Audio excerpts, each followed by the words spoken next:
चलिए देखते हैं इकोनॉमिक्स के एनसीईआरटी क्लास 10 के पहला चैप्टर है। चैप्टर के नाम है विकास। तो इसमें हम आर्थिक विकास की समझ के बारे में देखेंगे। तो विकास अथवा प्रगति की धारणा हमेशा से हमारे साथ ही रहा है और हमारी आकांक्षाओं और इच्छाएं ही हैं कि हम क्या करना चाहते हैं और अपना जीवन कैसे जीना चाहते हैं। इसी तरह हम यह विचार रखते हैं कि कोई देश कैसा होना चाहिए और हमें किन अनिवार्य वस्तुओं की आवश्यकता है। क्या सभी का जीवन बेहतर हो सकता है, लोग मिलजुल कर कैसे रह सकते हैं, क्या और अधिक समानता हो सकती है। विकास इन सभी प्रश्नों पर विचार करने और इन लक्ष्यों को प्राप्त करने के उपायों से जुड़ा हुआ है और यह काम जटिल है। और इस अध्याय में हम विकास को समझने की प्रक्रियाएं शुरू करेंगे। आप उच्च कक्षाओं में भी इन मुद्दों पर अधिक गहराई से भी पढ़ेंगे और इसके अतिरिक्त ऐसे भी बहुत से प्रश्नों के उत्तर आपको अर्थशास्त्र में ही नहीं बल्कि इतिहास और राजनीतिक विज्ञान के पाठ्यक्रमों में भी मिलेंगे। और ऐसा इसलिए है क्योंकि हम आज जो जीवन जी रहे हैं वह अतीत से प्रभावित है और हम इसे जाने बिना बदलाव की इच्छा नहीं रख सकते। इसी तरह हम केवल एक लोकतांत्रिक राजनीतिक प्रक्रियाओं के द्वारा ही इन आशाओं और संभावनाओं को वास्तविक जीवन से प्राप्त कर सकते हैं। देखते हैं विकास क्या वादा करता है और विभिन्न व्यक्तियों का विभिन्न लक्ष्य क्या होते हैं। जैसे कि यहाँ तालिका में दिया गया है कि विभिन्न श्रेणी के लोगों को विकास के लक्ष्य क्या होते हैं। जैसे कि एक भूमिहीन ग्रामीण मजदूर का विकास के लक्ष्य और आकांक्षाएं क्या होती है। जैसे कि वह सोचेगा कि काम करने की उसके लिए अधिक दिन और बेहतरी मजदूरी हो सके, स्थानीय स्कूल में उनके बच्चों को उच्च शिक्षा प्रदान करने में सक्षम, कोई सामाजिक भेदभाव ना उनके साथ और गाँव में वे नेता भी बनकर रह सके। उसके बाद वहीं पंजाब के समृद्ध किसान के लिए आकांक्षाएं और विकास के लक्ष्य हो सकते हैं। जैसे कि किसानों को उनकी उपज के लिए ज्यादा समर्थन मूल्य और बेहतरी और सस्ते मजदूरों द्वारा उच्च पारिवारिक आय सुनिश्चित करना ताकि वे अपने बच्चों को विदेश में बसा सके, पढ़ने के लिए भेज सके।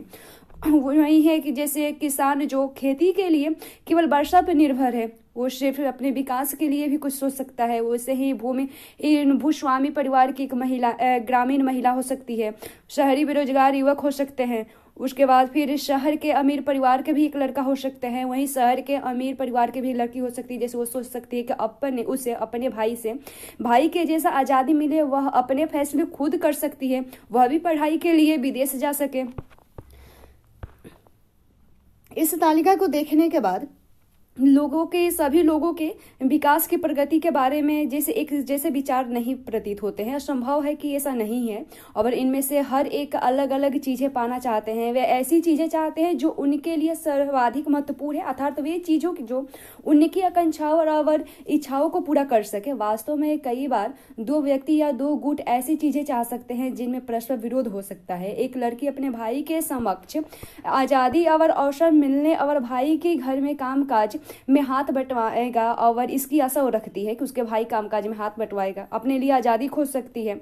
हो सकता है कि भाई को यह पसंद ना हो और इसी तरह अधिक बिजली पाने के लिए उद्योगपति ज़्यादा बाध्य चाहते हैं और लेकिन इससे जमीन जलमग्न हो सकते हैं और उन लोगों का जीवन अस्त व्यस्त हो सकता है जो बेघर हो जाएं। और जैसे कि आदिवासी लोग हैं वे इसका विरोध कर सकते हैं। हो सकता है कि वे अपने खेतों की सिंचाई के लिए केवल छोटे चौक बांध या तालाब पसंद करते हैं।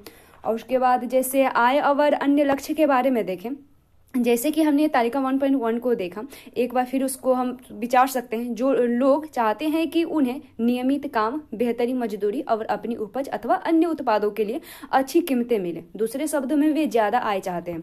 किसी भी तरह से ज़्यादा आय चाहने के अतिरिक्त लोग बराबरी का व्यवहार, स्वतंत्रता, सुरक्षा और दूसरों से आदर पाने की इच्छा भी रखते हैं। वे भेदभाव से अप्रसन्न होते हैं। ये सभी महत्वपूर्ण लक्ष्य हैं, बल्कि कुछ मामले में ये अधिक आय और अधिक उपभोग से अधिक महत्वपूर्ण हो सकते हैं, क्योंकि जीने के लिए केवल भौतिक वस्तुएं ही पर्याप्त नहीं होती हैं और द्रव्य या उससे खरीदी जा सकने वाली भौतिक वस्तुएं एक कारक है जिस पर हमारा जीवन निर्भर है। लेकिन हमारा बेहतर जीवन ऊपर लिखी अभौतिक वस्तुओं पर भी निर्भर करता है। जैसे अगर आपको यह स्पष्ट नहीं लगता है तो अपने जीवन में अपने मित्रों की भूमिका के बारे में ज़्यादा सोच सकते हैं। आपको उनकी मित्रता की इच्छा हो सकती है। इसी तरह और भी बहुत सी चीज़ें हैं जिन्हें आसानी से मापा नहीं जा सकता, लेकिन हमारा उनका जीवन में बहुत महत्व होता जाता है और उनकी पढ़ाई अपेक्षा कर दी जाती है। लेकिन यह निष्कर्ष निकालना गलत होगा कि जिससे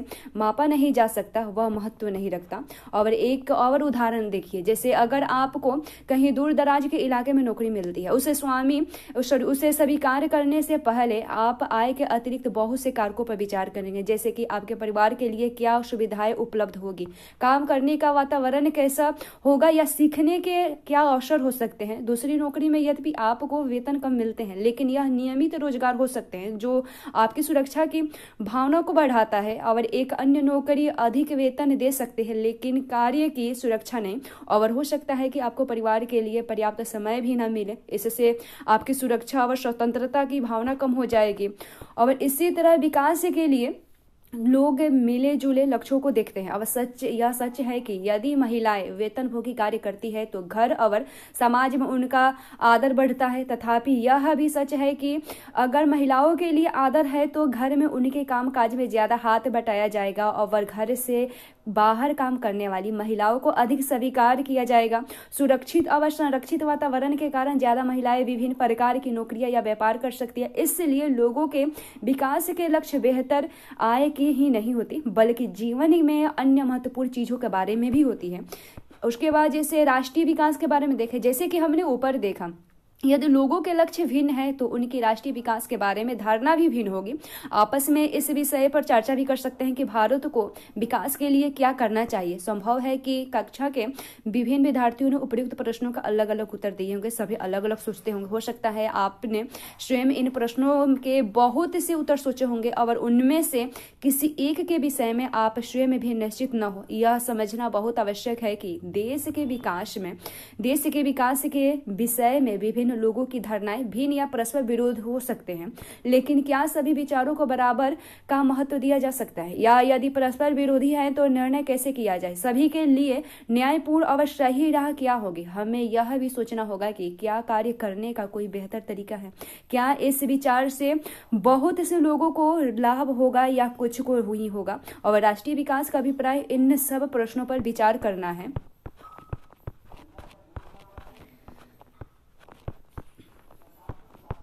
उसके बाद देखते हैं विभिन्न देशों या राज्यों की तुलनाएं कैसे की जाती हैं। आप पूछ सकते हैं कि अगर विकास का अर्थ अलग अलग हो सकता है तो फिर कुछ देशों को विकसित और कुछ को अविकसित कैसे कहा जा सकता है। इससे पहले कि हम इस विषय पर आए, एक अन्य प्रश्न के बारे में भी सोचते हैं। जब हम भिन्न भिन्न चीजों की तुलना करते हैं तो उनमें से समानताएं और अंतर दोनों ही हो सकते हैं, और हम इनकी तुलना करने के लिए किन पहलुओं का प्रयोग करते हैं। कक्षा में विद्यार्थियों को ही देखते हैं और हम विभिन्न विद्यार्थियों की तुलनाएं कैसे करते हैं। उनमें ऊंचाई, स्वास्थ्य, प्रतिभा और रुचि के अनुसार अंतर है। हो सकता है कि सबसे स्वास्थ्य विद्यार्थी सबसे पढ़ाकू विद्यार्थी न हो, सबसे बुद्धिमान विद्यार्थी हो सकता है मित्रता व्यवहार न रखता हो। और तो हमें विद्यार्थियों की तुलना कैसे कर सकते हैं। हम जो मापदंड प्रयोग करेंगे वह तुलना के उद्देश्य पर निर्भर करेंगे। खेल कूद टीम, वाद विवाद टीम, संगीत टीम या पिकनिक के लिए टीम, सबके चयन के लिए अलग मापदंड होंगे। और फिर भी अगर हमें किसी उद्देश्य से कक्षा के विद्यार्थियों की सर्वांगीण प्रगति के बारे में मानक चाहिए तो हम उसे कैसे चुनेंगे, इसके बारे में भी सोच सकते हैं। जैसे सामान्यतया हम व्यक्तियों की एक या दो महत्वपूर्ण विशिष्टताएं लेकर उनके आधार पर तुलना करते हैं। तुलना के लिए क्या महत्वपूर्ण विशिष्टताएं चुनी जाए, इस पर मतभेद हो सकते हैं। विद्यार्थियों का मित्रपूर्ण व्यवहार और सहयोग भावना, उनकी रचनात्मक या उनके द्वारा प्राप्त अंक, और यही बात विकास पर भी लागू होती है। देशों की तुलना करने के लिए उनकी आय सबसे महत्वपूर्ण विशेषता समझी जाती है। जिन देशों की आय अधिक है उन्हें कम आय वाले देशों से अधिक विकसित समझा जाता है, और यह इस समझ पर आधारित है कि अधिक आय का अर्थ है मानवीय आवश्यकताओं की सभी वस्तुओं का अधिक होना। जो भी लोगों को पसंद है और जो उनके पास होना चाहिए वे उन सभी वस्तुओं को अधिक आय के द्वारा प्राप्त कर पाएंगे। और इसलिए ज़्यादा आय अपने आप में एक महत्वपूर्ण लक्ष्य समझा जाएगा। और जब एक देश की आय क्या है, अंतर्दृष्टि से किसी देश की आय उस देश के सभी निवासियों की आय है और इससे हमें देश की कुल आय ज्ञात होती है। लेकिन देश के बीच तुलना करने के लिए कुछ आय इतना उपयुक्त माप नहीं है, क्योंकि देश की जनसंख्या अलग अलग होती है। कुल आय की तुलना करने से हमें यह ज्ञात नहीं होगा कि औसत व्यक्ति क्या कमा सकता है, क्या एक देश के लोग दूसरे देश के लोगों से बेहतर है। इसलिए हम औसत आय की तुलना करते हैं, जो देश की कुल आय को कुल जनसंख्या से भाग देकर निकाली जाती है। औसत आय को प्रति व्यक्ति आय भी कहा जाता है। विश्व बैंक की विश्व विकास रिपोर्ट के अनुसार देशों का वर्गीकरण करने में इस मापदंड का प्रयोग किया गया है। वे देश जिनकी 2019 में प्रति व्यक्ति आय जैसे यूएसए जैसे 39,300 प्रति वर्ष या उससे अधिक है, उससे समृद्ध अथवा उच्च आय देश। और वे देश जिनकी प्रति व्यक्ति आय 2,500 प्रति वर्ष या उससे कम है, उससे निम्न आय वाला देश कहा जाता है। भारत मध्य आय वर्ग के देशों में आता है, क्योंकि उसकी प्रति व्यक्ति आय 2019 में केवल 6,700 प्रति वर्ष थी। और समृद्ध देशों जिनमें मध्य पूर्व के देश और कुछ अन्य छोटे देश शामिल नहीं है, उनको आमतौर पर विकसित देश कहा जाता है। उसके बाद आय और अन्य मापदंड के बारे में देखें तो जब हमने व्यक्तिगत आकांक्षाओं और लक्ष्यों को देखा तो पाया कि लोग केवल बेहतर आय के बारे में नहीं सोचते, बल्कि वे अपनी सुरक्षा, दूसरों से आदर और समानता का व्यवहार पाना चाहते हैं और आज़ादी इत्यादि जैसे लक्ष्यों के बारे में वो सोचते हैं। इसी प्रकार जब हम किसी देश या क्षेत्र के बारे में सोचते हैं तो हम औसत आय के अतिरिक्त अन्य महत्वपूर्ण लक्ष्यों के विषय में भी सोचते हैं। ये विशेषताएं क्या हो सकती है, इसका निरीक्षण हम एक उदाहरण द्वारा करते हैं। जैसे तालिका में 3 पॉइंट जैसे तालिका जैसे 1.3 में है,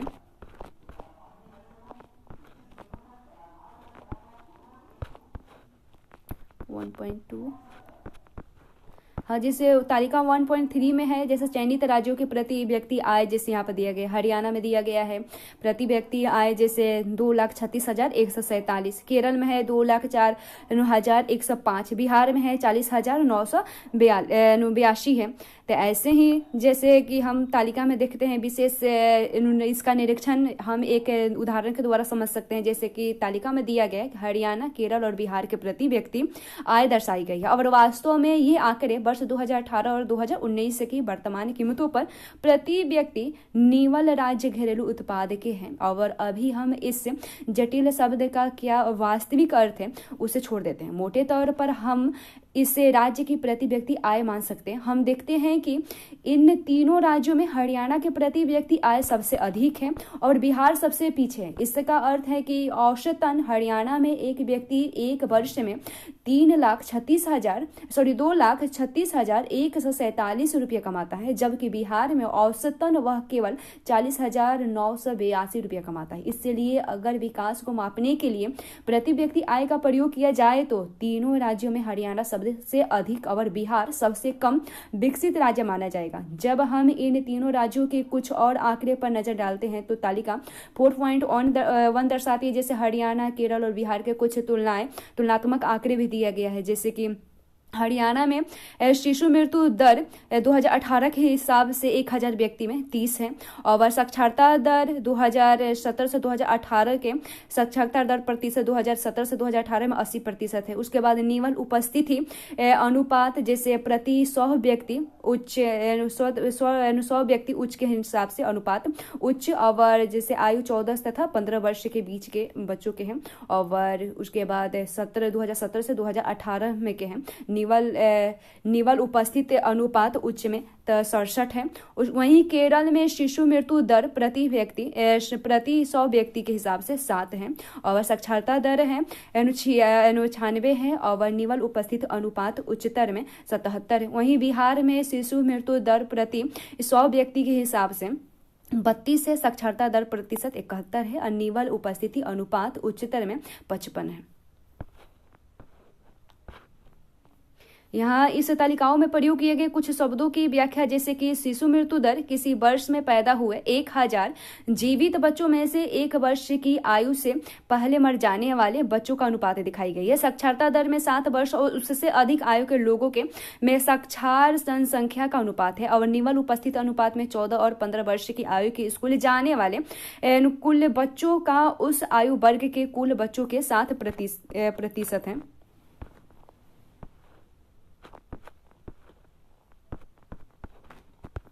यह तालिका क्या दर्शाती है? और तालिका का पहला स्तंभ दिखाता है कि केरल में 1000 जीवित पैदा हुए बच्चों में से 7 बच्चे 1 वर्ष की आयु तक पहुंचने से पहले मर जाते हैं, लेकिन हरियाणा में यह अनुपात 30 था, जो केरल की तुलना में लगभग 3 गुना से ज्यादा है। और दूसरी ओर हरियाणा के प्रति व्यक्ति आय केरल से ज्यादा है, जैसे तालिका 3.1 में दिखाया गया है। और जरा सोचिए कि अपने माता पिता के लिए आप कितने प्यारे हैं, और यह सोचिए कि सब लोग कितने प्रसन्न होते हैं जब कोई बच्चा जन्म लेता है तब। अब ऐसे माता पिताओं के बारे में सोचिए जिनके बच्चे अपने पहले जन्मदिन से पहले ही मर जाते हैं, और ऐसे माताओं पिताओं को कितना दुख महसूस होता होगा। दूसरा, यह देखिए कि ये आंकड़े किस वर्ष के हैं, और वर्ष 2018 से 2019 के हैं, तो हम बहुत पुराने समय की बात नहीं कर रहे हैं। और यह हमारी स्वतंत्रता के 70 वर्ष के बाद की बात है, और जब हमारे देश के बड़े शहर ऊंची ऊंची इमारतें और खरीदारियों के लिए शॉपिंग मॉल से भरे हुए हैं, और वह समस्या शिशु मृत्यु दर पर समाप्त नहीं हो जाती। तालिका 1.4 का अंतिम स्तंभ दिखाता है कि बिहार के लगभग आधे बच्चे कक्षा 8वीं के बाद स्कूल नहीं जाते हैं। अर्थात यदि आप बिहार की किसी स्कूल में पढ़ते हो तो आपकी प्रारंभिक कक्षा के लगभग आधे से अधिक बच्चे गायब हो जाते हैं, और जिन बच्चों को स्कूल में होना चाहिए था वे वहां नहीं होते हैं। अगर ये आपके साथ होते तो आप अभी यह सब न पढ़ पाते होते, या जो पढ़ रहे हैं। उसके बाद सार्वजनिक सुविधाओं के बारे में देखें। ऐसा क्यों है कि हरियाणा में औसत व्यक्ति की आय केरल के औसत व्यक्ति की आय से अधिक है, लेकिन इन महत्वपूर्ण लक्ष्यों में वह केरल से अधिक है, और केरल से पीछे है। और इसका कारण यह है कि यह आवश्यक नहीं है कि जेब में रखा रुपया वे सब वस्तु और सेवाएं खरीद सकते हैं जिनकी आपको एक बेहतर जीवन जीने के लिए आवश्यक हो सकते हैं। नागरिक कितनी भौतिक वस्तु और सेवाएं प्रयोग कर सकते हैं, इसके लिए आय अपने आप में संपूर्ण रूप से पर्याप्त सूचक नहीं है। उदाहरण के लिए सामान्यतः आपका द्रव्य आपके लिए प्रदूषण मुक्त वातावरण नहीं खरीद सकता, या बिना मिलावट की दवाएं आपको नहीं दिया जा सकता। और जब तक आप ऐसे समुदाय में ही जाकर नहीं रहे लगेंगे जहां ये सुविधाएं पहले से उपलब्ध हो, और द्रव्य आपको संक्रामक बीमारियों से भी नहीं बचा सकता, जब तक आपका पूरा समुदाय इनसे बचाव के लिए कदम नहीं उठाता। और वास्तव में जीवन में बहुत सी महत्वपूर्ण चीजों के लिए सबसे अच्छी और सस्ता तरीका इन वस्तुओं और सेवाओं को सामूहिक रूप से उपलब्ध कराना है। जरा सोचिए, किसी स्थानीय निकायों के लिए सामूहिक सुरक्षा प्रदान करना अधिक सस्ता है, अथवा हर घर के लिए अलग अलग सुरक्षा गार्ड रखना। क्या आप करते हैं? अगर आपके गांव या इलाकों में आपके अतिरिक्त तो कोई और पढ़ने में रुचि नहीं रखता, या क्या तुम पढ़ पाओगे? शायद तब तक नहीं जब तक कि तुम्हारे माता पिता तुम्हें कहीं और निजी स्कूल में पढ़ने भेजने की क्षमता न रखते हो। अगर आप इसलिए पढ़ पा रहे हो क्योंकि बहुत से अन्य बच्चे पढ़ना चाहते हैं, और बहुत से लोग ये मानते हैं कि सरकार को स्कूल खोलने चाहिए और अन्य प्रकार की सुविधाएं उपलब्ध करानी चाहिए जिससे सभी बच्चों को पढ़ने का अवसर मिले। अभी भी बहुत से क्षेत्रों में बच्चे मुख्य रूप से लड़कियां उच्च विद्यालय शिक्षा भी नहीं ले पाती हैं, क्योंकि सरकार या समाज ने इसके लिए पर्याप्त सुविधाएं उपलब्ध नहीं कराई है। और केरल में शिशु मृत्यु दर कम है क्योंकि यहाँ स्वास्थ्य और शिक्षा की मौलिक सुविधाएं पर्याप्त मात्रा में उपलब्ध है। और इसी प्रकार कुछ राज्यों में सार्वजनिक वितरण प्रणाली ठीक प्रकार कार्य करती है, और ऐसे राज्यों में लोगों के स्वास्थ्य और पोषण स्तर निश्चित रूप से बेहतर होने की संभावना है।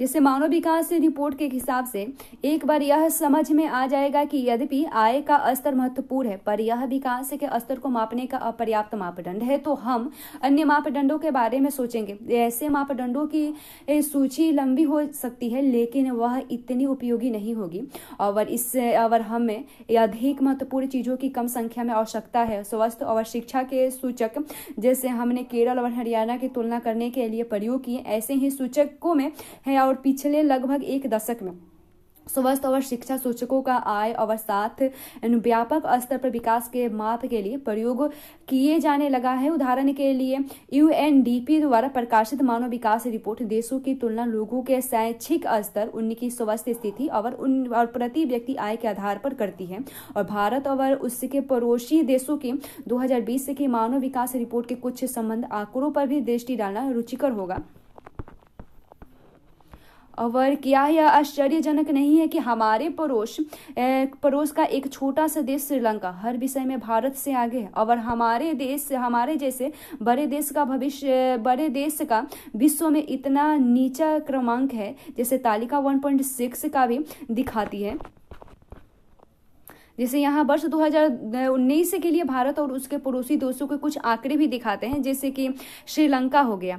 तो श्रीलंका में सकल राष्ट्रीय आय प्रति व्यक्ति अमेरिकी डॉलर में दिखाता है कि 12,707 है। जन्म के समय संभावित आयु 75.5 है। विद्यालय औसत आयु 25 वर्ष या उससे के अधिक में 10.6 है और विश्व में मानव विकास सूचकांक का कार्यामांक 2018 हिसाब से 73 है। वहीं भारत में है सकल राष्ट्रीय आय प्रति व्यक्ति अमेरिकी डॉलर में 6,681 है। जन्म के समय संभावित आयु 68.8 है। विद्यालय औसत आयु 25 वर्ष या उसके अधिक में 6.5 है। विश्व में मानव विकास सूचकांक का कार्यामांक है 130 और वहीं म्यांमार में सकल राष्ट्रीय आय प्रति व्यक्ति अमेरिकी डॉलर में 4,961 है और जन्म के समय संभावित आयु में 66.7 है।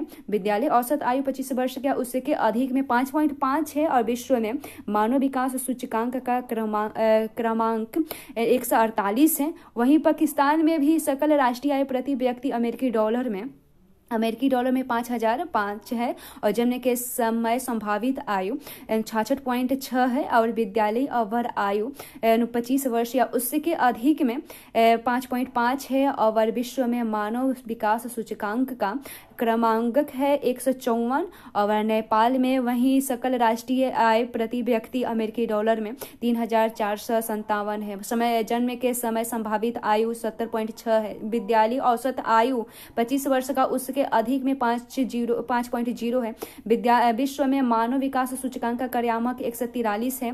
वहीं बांग्लादेश में सकल राष्ट्रीय आय प्रति व्यक्ति अमेरिकी डॉलर में 4,976 है और जन्म के समय संभावित आयु 72.8 है और विद्यालय औसत आयु 25 वर्ष या उसके अधिक में 6.2 है और विश्व में मानव विकास सूचकांक का क्रमांक 134 है।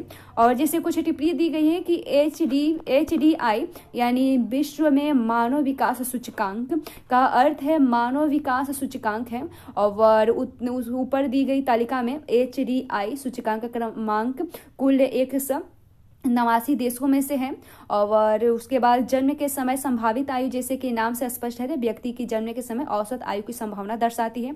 प्रति व्यक्ति आय की गणना सभी देशों के लिए डॉलर में की गई है ताकि उसकी तुलना की जा सके और यह इस तरीके से भी की जाती है कि $1 किसी भी देश में समान मात्रा में वस्तुएं और सेवाएं खरीद सकते हैं। जिससे हमने ये तालिका में देखा कि यद्यपि नेपाल और बांग्लादेश की प्रति व्यक्ति आय भारत की तुलना में कम है, फिर भी वे भारत से आयु संभावितता के पीछे नहीं है और HDI के परिकल्पना के लिए बहुत से सुधारों का सुझाव दिया गया है। मानव विकास रिपोर्ट में बहुत से नए घटक जोड़े गए हैं, लेकिन मानव के विकास से पहले यह बात स्पष्ट कर दी गई है कि विकास महत्वपूर्ण है। एक देश के नागरिकों के साथ क्या हो रहा है, लोगों का स्वास्थ्य, उनका कल्याण सबसे अधिक जरूरी है। और क्या आप सोचते हैं कि मानव विकास को मापने के कुछ और पहलुओं पर विचार किया जा सकता है? फिर देखते हैं कि विकास की धारणीयता के बारे में।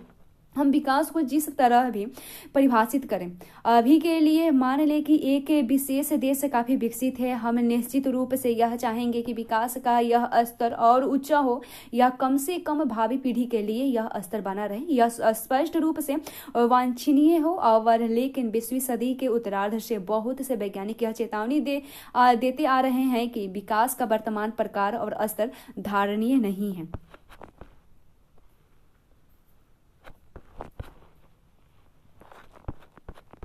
और भूमिगत जल नवीनीकरण साधन का उदाहरण है और फसल और पौधों की तरह इन साधनों की पुनः पूर्ति प्रकृति करती है, लेकिन यहाँ भी हम इन साधनों का अतिरिक्त उपयोग कर सकते हैं। उदाहरण के लिए भूमिगत जल का यदि बरसात द्वारा हो रही पुनः पूर्ति से अधिक प्रयोग करते हैं तो हम इस साधनों का अति उपयोग कर रहे हैं। गैर नवीनीकरण साधन वे हैं जो कुछ ही वर्षों के प्रयोग के पश्चात समाप्त हो जाते हैं और इन संसाधनों का धरती पर एक निश्चित भंडारण है और इनकी पूर्ण पूर्ति नहीं हो पाती है। और कभी कभी हमें ऐसे नए साधन मिल जाते हैं जिनके बारे में हमें पहले कोई जानकारी नहीं थी और नए स्रोत भंडार में वृद्धि करते हैं, लेकिन समय के साथ यह भी समाप्त हो जाते हैं। और पर्यावरण की गिरावट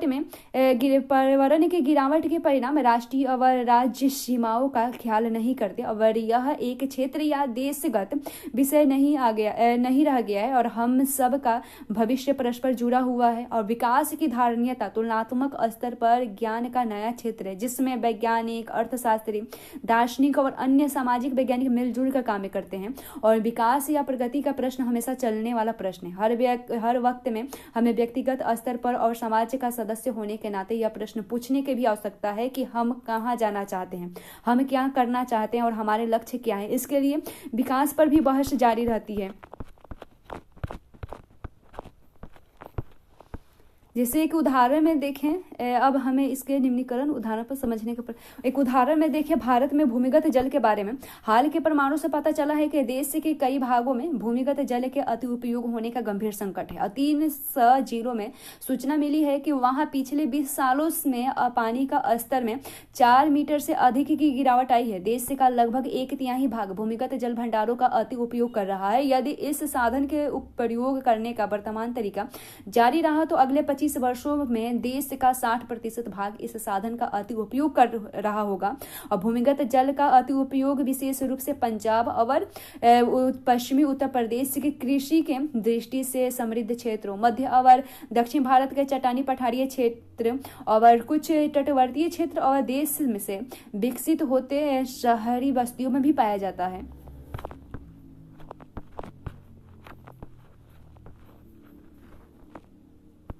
उदाहरण के लिए हम जमीन से जो कच्चा तेल निकालते हैं वह एक गैर नवीनीकरण साधन है, लेकिन हमें तेल का ऐसा स्रोत मिल सकता है जिसके बारे में हमें पहले जानकारी न हो। इसके लिए हर समय खोज चलती रहती है। और जैसे नीचे तालिका में दिया गया है, कच्चे तेल के अतिरिक्त भंडारण के हिसाब से जैसे मध्य पूर्व में 1000 मीटर भंडारण में देखें 2017 में 1000 मिलियन बैटल में तो 807.7 और भंडारों के चलने की अवधि में 7 वर्षों में 70 है। और संयुक्त राज्य अमेरिका में भंडारण में 1000 मिलियन बैटल के हिसाब से 50 है और भंडारों के चलने की अवधि वर्षों में 10.5 है। विश्व में भंडार में 2017 के हिसाब से 1000 मिलियन बैटल के हिसाब से 1696.6 है और भंडारों के चलने की अवधि यानी वर्षों में 50.2 है। यह तालिका कच्चे तेल के भंडारों के अनुपात को दर्शाती है और अधिक महत्वपूर्ण यह है कि यह बताती है कि यदि कच्चे तेल का प्रयोग वर्तमान दर पर चालू रहे तो भंडार कितने वर्ष चलेंगे। यह संपूर्ण विश्व के लिए है और किंतु अलग अलग देशों की अलग अलग स्थितियां है। यह भंडार केवल 50 वर्षों में ही समाप्त हो जाएंगे। भारत जैसे देश इसके आयात पर निर्भर है, इसके पास तेल के पर्याप्त भंडार नहीं है। तेल की कीमतें बढ़ती है तो प्रत्येक पर भार पड़ता है। संयुक्त राज्य अमेरिका जैसे कुछ देश है जिनके पास भंडार तो कम है, लेकिन वे इसे सैन्य और आर्थिक शक्ति के द्वारा पाना चाहते हैं। और विकास की धारणीयता का यह प्रश्न इसकी प्रकृति और प्रक्रिया के बारे में कई अन्य मूल्यों के विषय पर भी खड़े कर दिए हैं।